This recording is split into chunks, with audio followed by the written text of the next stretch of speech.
अस्सलाम वालेकुम students, virtual university में खुशामदीद। आजकल मिड टर्म एग्ज़ाम्स हो रहे हैं और काफ़ी सारे कमेंट्स स्टूडेंट्स की इस हवाले से हैं जो आप देख रहे हैं। अगर मिड टर्म में कोई सब्जेक्ट फ़ेल हो जाता है तो क्या होगा? एक फ़ेल हो जाता है या 2 हो जाते हैं, तो मेरी तो यही ख्वाहिश है कि आपका किसी का फ़ेल ना हो और आप पूरी ताकत के साथ पूरी एनर्जी लगा के मिड टर्म को दें और जो फ़ेल ना हो। लेकिन अगर फ़ेल हो जाता है तो क्या होगा, ये थोड़ी-सी आपको मैं कैलकुलेशन करके बता देता हूँ। और उससे आगे बढ़ने से पहले चैनल को अगर नहीं सब्सक्राइब किया हो तो सब्सक्राइब कर लें, नोटिफिकेशन को ऑन कर लें, बहुत सारी वीडियोस आप तक पहुंचती जाएंगी इंशाल्लाह। ये हमारे चैनल की लुक है। अब आ जाएं मिड टर्म के ऊपर कि अगर फेल हो जाता है तो क्या होगा। अभी तो चल रहे हैं आपके पेपर्स जो चलेंगे तकरीबन 29 तारीख को आखिरी पेपर है रीशेड्यूल का, और उसके बाद तकरीबन 10 दिन के बाद रिज़ल्ट आ जाएगा। यानी 15 जनवरी से पहले आपका 10 जनवरी से पहले रिज़ल्ट आ जाएगा। आपके एलएमएस के अंदर वो सारा अपडेट हो जाएगा।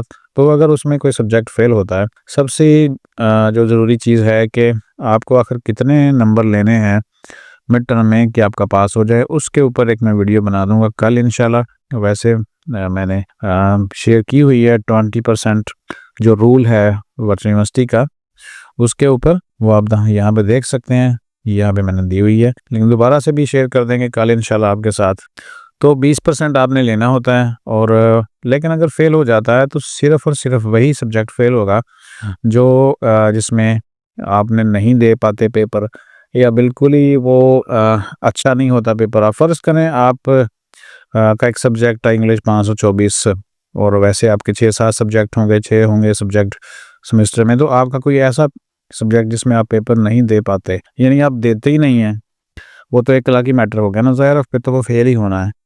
और या देते हैं तो आपके नंबर कम आते हैं। तो कई सारे स्टूडेंट ये पूछते हैं कि अगर हम मिड टर्म का पेपर ना दें तो क्या हमारा फाइनल टर्म का पेपर हो जाएगा? तो यहाँ पे जो मेरा जवाब है वो ये है कि अगर आप मिड टर्म छोड़ देते हैं तो आपका फाइनल पेपर किसी भी सूरत में नहीं होगा। और अगर आपका मिड टर्म फेल हो जाता है, वो ज़ाहिर है आपको ये जानना है कि कितने नंबर चाहिए, 20% कम से कम भी, तो वो भी अटेम्प्ट नहीं होगा। तो बाकी जो है वो अगर एक सब्जेक्ट फेल हो जाता है तो सिर्फ एक सब्जेक्ट के ऊपर ही इम्पैक्ट पड़ेगा आपका, बाकी जितने भी आपके सब्जेक्ट्स हैं वो सारे के सारे पास कंसीडर होंगे और वो आप एग्ज़ाम में भी शामिल हो सकते हैं। लेकिन अभी जो ये 2 ही चीज़ें हैं कि क्या पेपर दे सकते हैं या नहीं दे सकते, वो मैंने आपको बता दिया। अगर आप ये समझते हैं कि मिड टर्म में तैयारी कम है तो हम फाइनल टर्म में ज़ोर लगा के कवर कर लेंगे, तो ऐसा पॉसिबल नहीं है। आपको मिड टर्म भी देना है और फाइनल टर्म भी देना है। लेकिन अगर खुदा न खास्ता फ़ेल हो जाते हैं तो बाकी सब्जेक्ट के ऊपर कोई इम्पैक्ट नहीं है, वो सब्जेक्ट आपका रिपीट हो जाएगा। लेकिन ऐसी बातें कबल अज़ वक्त है मेरे ख़्याल में। अभी तो आपके पेपर चल रहे हैं, आपको मेहनत से देने चाहिए पेपर। जो बाकी रह गए हैं उसके ऊपर अच्छी तैयारी करें, अल्लाह ताला से दुआ करें आप कामयाब हों। और फिर ये सवाल होना चाहिए असल में फ़ाइनल टर्म के बाद। तो अभी तो पेपरों के ऊपर फोकस करें और बाकी कितने नंबर लेने चाहिए, मैंने जैसे आपको बताया है कि मैंने शेयर की हुई है, लेकिन इसके ऊपर कल जो है ना दोबारा एक तफसील के साथ वीडियो शेयर कर दूंगा कि आपको आखिर मिड टर्म में पेपर के अंदर से और बाकी जो एक्टिविटीज़ हैं उसके अंदर से कितने नंबर चाहिए होंगे ताकि आपका जो मिड टर्म है वो पास कंसिडर हो। और मिड टर्म कंसिडर होगा पास तो फिर आप फाइनल का पेपर भी दे सकते हैं। तो चलें, इतनी सी अपडेट होपफुली काफ़ी सारे स्टूडेंट्स को आ गई होगी समझ।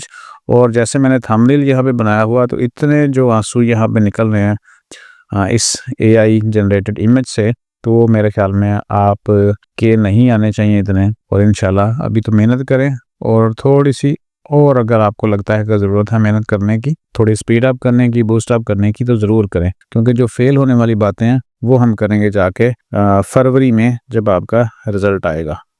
इंशाल्लाह मिलते हैं अगली वीडियो में और 20% रूल के साथ। चैनल को सब्सक्राइब कर लें अगर आप वो वीडियो देखना चाहते हैं। तो अपना ख्याल रखिएगा, सर्दी बहुत है, सर्दी का भी ख्याल रखें क्योंकि खुशक सी सर्दी है और काफ़ी नुकसानदेह भी साबित हो सकती है अगर आप ख्याल नहीं रखते।